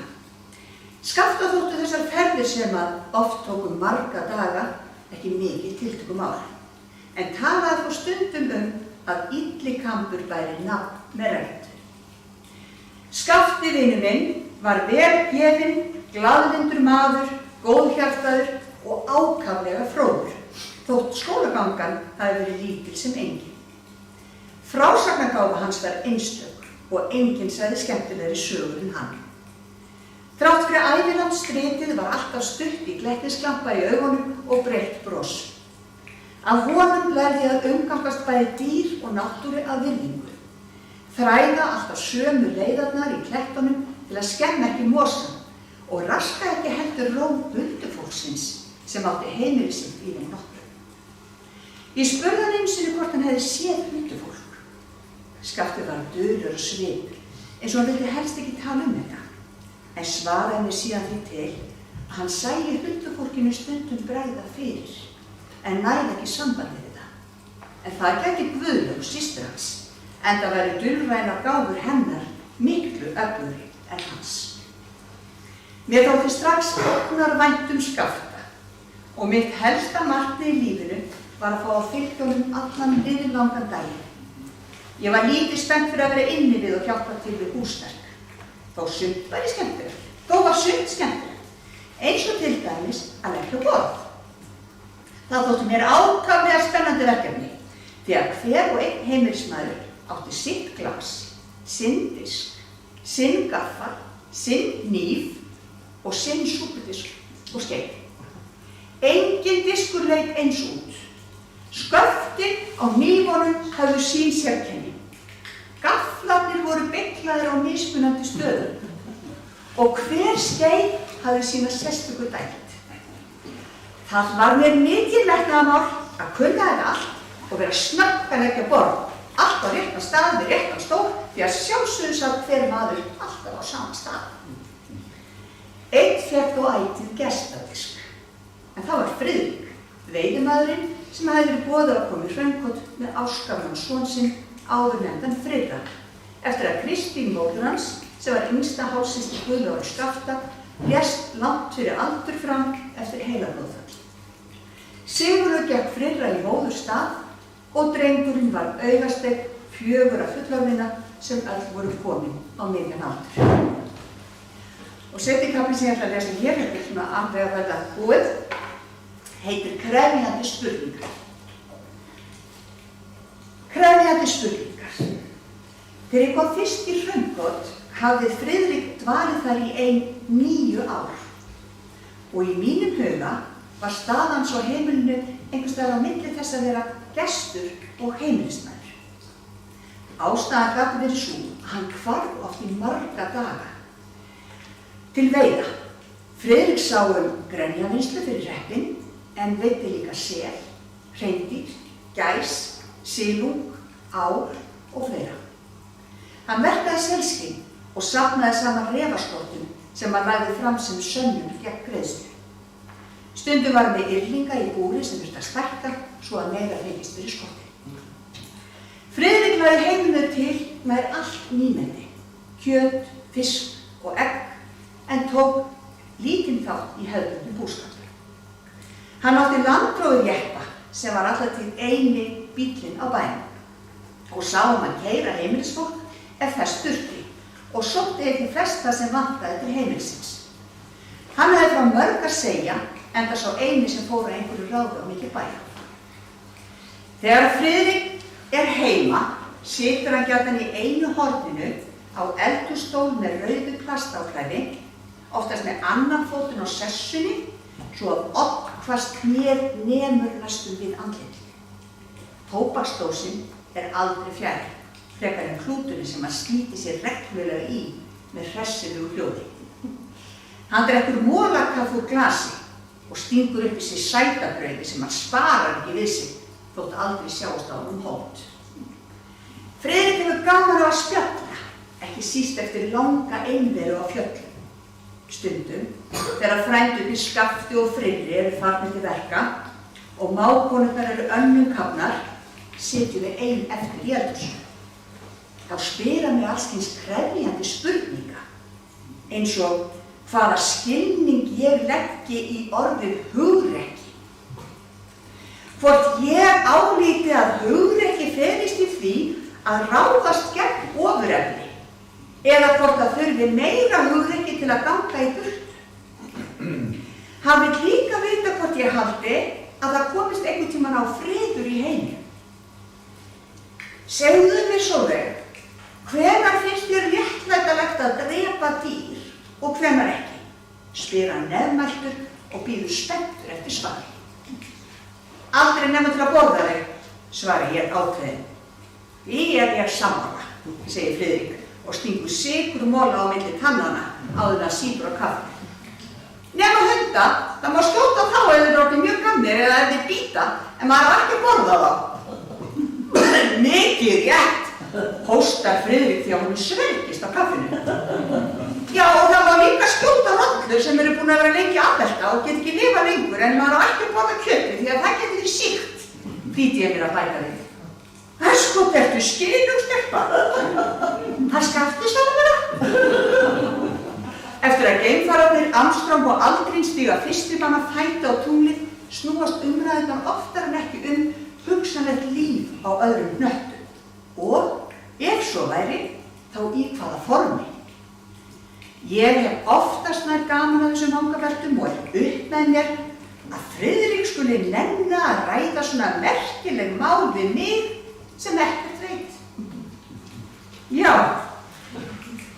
en þá að sjálfum Þórbergi svona í lokin, sem var æskuvinur minn, þótt ég hitt hann aldrei í raunheimum. En Þórbergur var ein af fyrirmyndum mínu og skipaði svipaðan sess í huga mér og tónlistarfólki Stevie Wonder, Janis Ian og Paul Simon. Já, og skáldið Páll Ólafsson. Þetta voru ædolin í mínu lífi langt fram eftir unglingsárum. Á æskuheimili mínu var allgott bókasafn, þar á meðal margar bækur eftir Þórberg. Eins og títt var börn og unglinga á þessum tíma las ég allt sem hönd á festi. Barna- og unglingabækur tók ekki mikið hillupláss, hvorki á heimilum né bókasöfnum, þannig að sú deild var fljót lesin og þá tók við bækur sem voru ætlaðar eldri lesendum. En hvers vegna tengi ég svona sterkt við Þórberg? Bókunum hans var ekki haldin eitt sérstaklega aðmerju hann rætt á mínu æskuheimili, en þær voru þarna innan allar hinar bækurnar. Þegar ég lít tilbaka þá held ég að það hafi verið þessi sveit hér, hinn einangraða Suðursveit, sem ég heimsótti reyndar ekki fyrir ég var orðin fullorðin, sem að höfðaði sterkt til mín.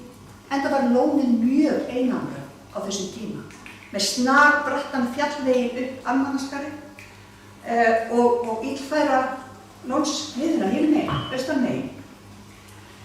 Æskuheimur Þórbergs takmarkaðist að mestu leyti við hafa. Já, næstu bæir voru hreinlega útlönd fyrir honum, eins og hann segir sjálfur í Steinarnum kala. Og í Hraunkotti var nær aldrei farið að bæ.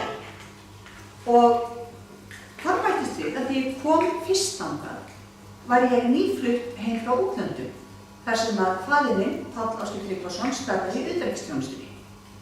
Við byggum fyrst í stað á Bessastöðum, þar sem að móðurafi minn, Ásgeir, var forseti, því að þetta lagfæra heimili okkar í Vesturbæ Reykjavíkur. Stórfjölskylda mín í báðar ættir og vinafólk fjölskyldunar bjó nær undantekningarlaust í rúmgóðum híbýlum og naut nýjustu tækni þessara tíma. Munurinn á milli sumar- og vetrarheimila minna var því gríðarlegur. Frá 5 ára aldri var því líf mitt tvískipt og skilin á milli mjög skörp. Þótt vinir mínir og skólafélagar í Reykjavík færi sumhver í sveit, fóru þau á fjölfarnari staði og dvöldu í styttri tíma. Þau þekktu ekki rafmagnsleysi og einangrun sveitarinnar, eins og ég. En hann Þórbergur minn þekkti þetta allt. Það má segja að við höfum skilið hvort annað. Ég ætlaði ekki verið einangrun sveitin og hispuslaus og einlægur stíl Þórbergs sem að höfðaði til mín. Mér fannst hann aldrei upphefja sig á nokkurn hátt. Heldur koma hreint til dyranna. Hann hafði líka húmor fyrir sjálfum sér og gerði miklu heldur létt gys að eigin hugsunum, vandræðagangi og gjörðum en öðru fólki. Nokkuð sem ég kann að vera vel að meta. Þá var Þórbergur spíritisti, alveg eins og fólki mitt í Hraunboti. En langt fram eftir ævinni hvarflaði aldrei að mér að efast að hinni látnu væru á meðal okkar og gerði stundum vart við sig. Heima hjá mér í Reykjavík var fjölbreytt úrval bóka, eins og ég sagði áðan, þar las ég miðla eins og Margréti frá Öxnafelli, Hafstein Björnsson, að ógleymdum bókunum hennar Guðrúðar Benediktsdóttur í Hraunboti, en þær voru allar 7 dulræn efni. Já, og líkt og við hana í Suðursveit, bjó huldufólk í klettunum við Hraunbot. Ég lærði snemma að trufla ekki tilvist þeirra óþarfur og bónusinn var auðvitað að skemma ekki mosa. Ég ætla að lokum að lesa fyrir ykkur stutt brot þar sem að Þórbergur kemur við sögu og þarna ég komin á 15. ár og nemandi í Hagaskóla í Vesturbæ Reykjavíkur. Kaflinn heitir Ég biðst afsökunar. Og ég ætla ekki að lesa allan kaflann heldur bara byrjunina. Ég biðst afsökunar. Einn dag snemma vors, þegar ég var komin á 15. ár og nemandi í Hagaskóla, stálust við nokkrir nemendur eitt sinn sem oftar í frímínútunum eða í hádeginu út í litla verslun sem var til húsa í lítið niðurgrafnum kjallara við Furumel. Ég var fyrstur að fá afgreiðslu og keypti appelsín sem ég drakk í gegnum lakkrísrör eða öllu heldur þambæri til að ná að skila glerinu aftur í búðina og hlaupa tilbaka áður en hringt var inn. Þar sem ég gekk stéttina með gosi og beið eftir hinum, sá ég að fólk hafði safnað saman á litlu túni fram að við Víðimel, sunnan við Hringbraut 45. Ég vissi að Þórbergur átti heima í sér blokk og mig grunaði að mannssöfnuðurinn tengdist honum. Kannski var hann dáinn. Án þess að láta vini mína vita, hljóp ég af stað. Mér varð strax ljóst að þetta var hátíð en ekki sorgarstund, því að innan skamms kvað við lúðrablástur og heil skrúðganga bættist í hópinn. Mannfjöldinn var komið til að fagna 85 ára afmæli skáldsins og þau hjónin kom út svalir og veifuðu fólkinu. Ég stóð þarna á túninu, fullkomlega heilluð. Þórbergur var ein af stjörnum lífsmíns og sá eini sem jafnaðist á við hann var Stevie Wonder. Ég held að ég hafi minnst af 1,5 kennslustund. Síðustu 2 tímarnir voru handavinna sem ég sá lítið eftir. Samt var kennarinn ágætur og verkefnin mun skynsamlegri en þau sem við vorum látnar vinna í Melaskóla. Við lærðum á saumavélar og fengum að sauma okkur gallapils sem voru í skálalagi, en í síðasta tíma fyrir Þórbergsafmælið hafði hugur minn verið allt annars staðar og ég þess vegna saumað saman þann hluta á pilsinu sem á að vera opinn fyrir fæturna.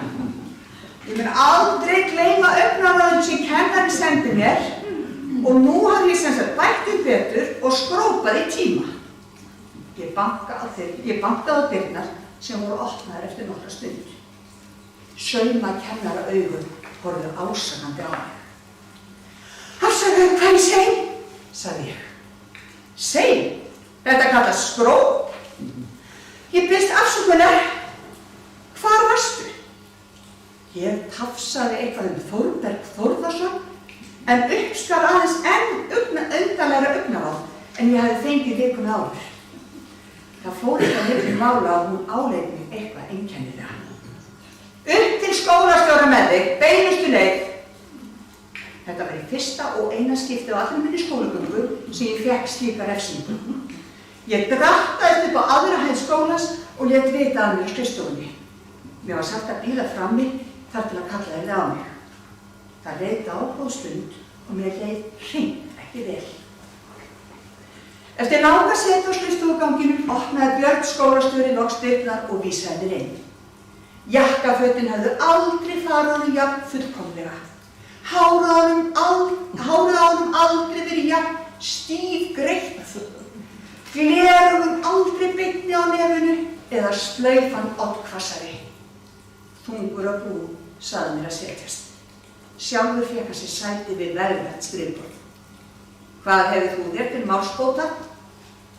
Ég hikaði. Horfði út og suður.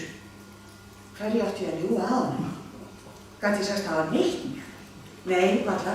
Ég hefði gengið óhögt inn dyrnar og var hvergi með sál. Hvað átti ég að segja?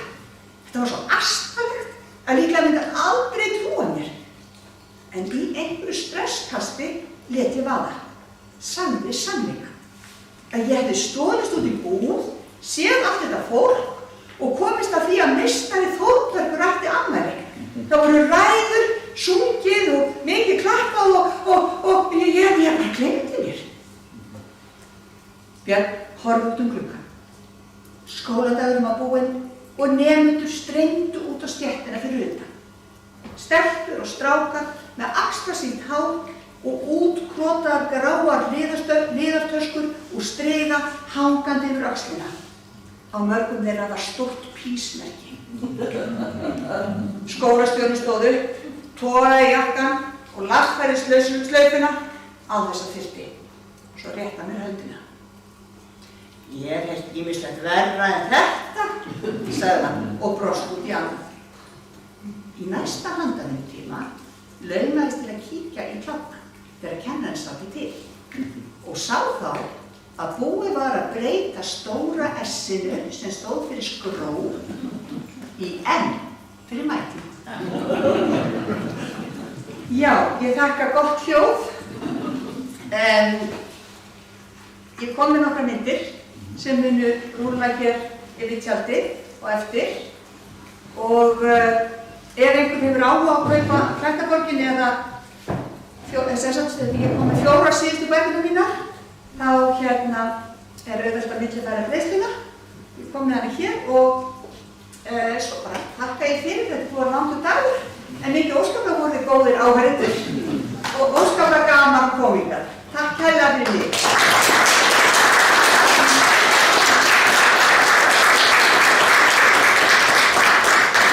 Eigum við Skaftfellingar eða reyndast það bara Íslendingar með Sólveig að þakka. Þessar frábæru minningar. Það alveg með eindæmum skemmtilega. Já, takk fyrir. Og hún leikari að menn, það fór náttúrulega ekkert á milli mála, þetta var bara eins og leiksýning. Það er kærlega fyrir. Takk fyrir mig.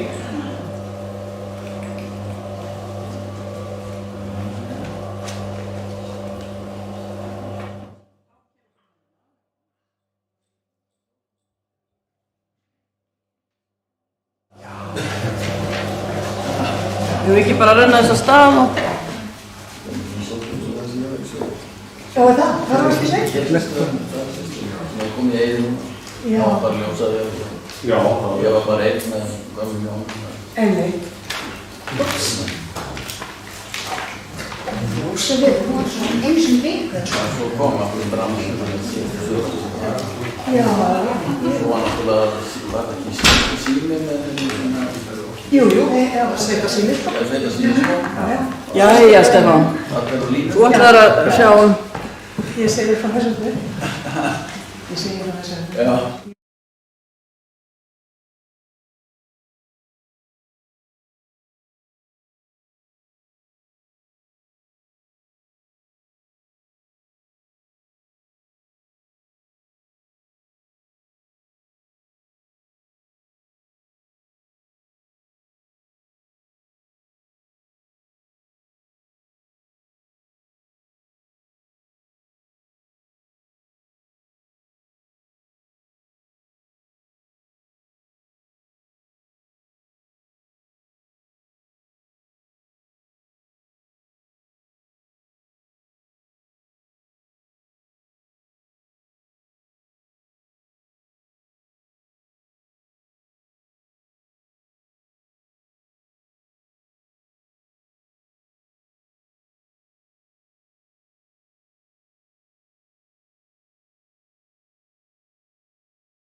Þá erum við flytjum út, þetta er ég og svo er ég þarna komin í Hraungvot, þetta er Skafti, hann heldur utan um Fyrra, þetta er á slæð.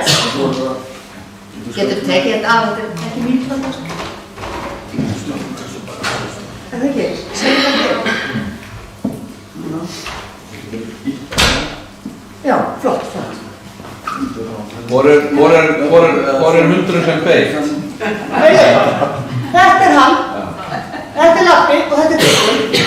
Tryggur var rosalega góður fjárhundur en hann fór að bíta á gammalsaldri, það er eitthvað skaphandur. Þetta er Árni Kjartansson, sonur Kjartansson Ragnhildar. Hann kom bara stundum á stuttan tíma en var alltaf viðlöðandur Hraungvot og náttúrulega bara alla æð, eða þú veist, meðan hann var búið og kemur alltaf enda oft. Og gerði, þeir bræður gerði voru fundarhús í Lóni, arkitektar báðir. Og þetta er Friðrik sem býr enn í Hraungvoti, hann Friðrik, B. Friðriksson, Friðrik Baldvin. Hann býr einnig í Hraungvoti og er búinn að gera það mjög lengi. Og þetta er hann Skafti minn, eins og ég man fyrst eftir honum. Og hér er ég og mamma mín. Og við hliðina á mömmu stendur Guðlaug með þessi klipping hennar og með greitt hérna til hliðar. Man einhver eftir Guðlaug? Já. Já. Og hún heldur utan um Veigu, Rannveigu, elstu dóttir Einars Bjarnasonar sem var hérna fóstursonur þeirra í Hlíð, lögreglumanns. En öll börnin hans og líka stjúpbörn voru í Hraungvoti. En það voru erfiðleikar þannig að á heimilinu, þannig að Veiga, hún var bara 4 ára þegar hún kom fyrst. Mammina var nefnilega veik. Og svo eru þarna systur sem Erla Skúladóttir og Margrét systir hennar. Erla var seinna bekkjarsystir mín í Leiklistarskóla Íslands. Hún var vorum, einmitt. Erla Magga. Og hér eru þau. Sigurður Árnadóttir, Skafti, Skafti Bendisson og Guðlaug. Þið sjáu háa ennið og kinnbeinin og já. Yndislegt fólk. Hér erum við mamma við blómagarðinn hennar Sigurlaugar.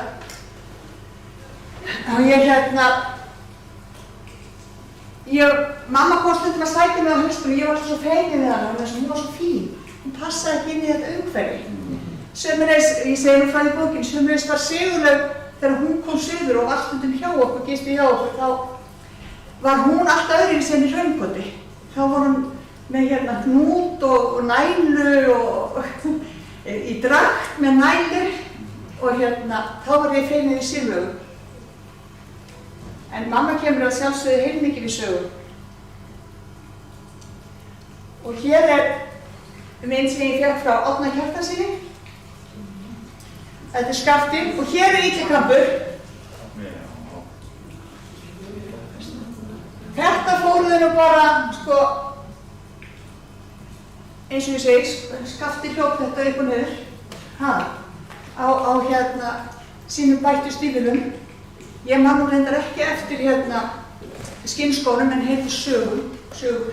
Mér var sagt frá því, en hann var á stífilum niðurleitt. Nú þarf fólk að vera bara í einhverjum miljóna útbúnað og bretta þau niður. Þið fáðu smá svona hugmynda garðinn hennar Sigurlaugar. Hérna er ég líka. Ég var voða mikið upp í klettum þegar ég var ekki að vinna. Og hér er Friðrik. Veiðimaður. Já, og hér er gömul auglýsing sem það kom fram að hún skrifaði 7 bækur, hún Guðlaug, og Sigurlaug hjálpaði henni að búa þær til prentunar.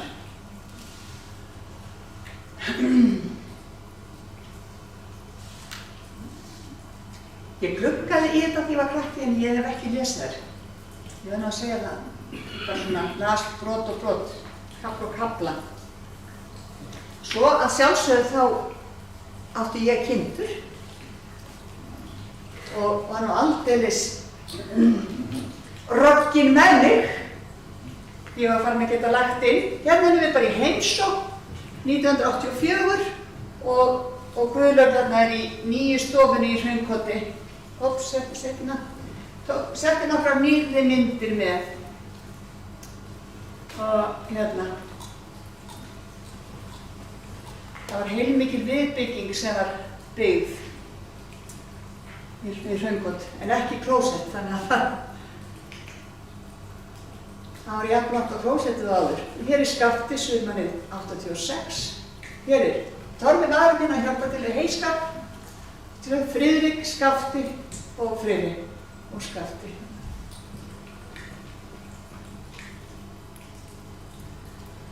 Og hér eru mamma og Sigur og í Erfidrykkju Guðlaugar. Myndin tekin í fundarhúsinu í Lóni. Hér eru við afi, við vorum miklir mátar. Hann hélt mjög mikið af með bókum. Og hér er heimskona Sigurður ung.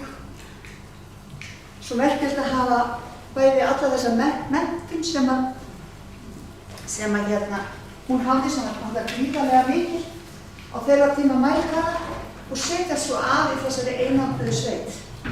En hún var líka máttarstólpi sveitarinnar og miklu meira það. Sýslunar. Já.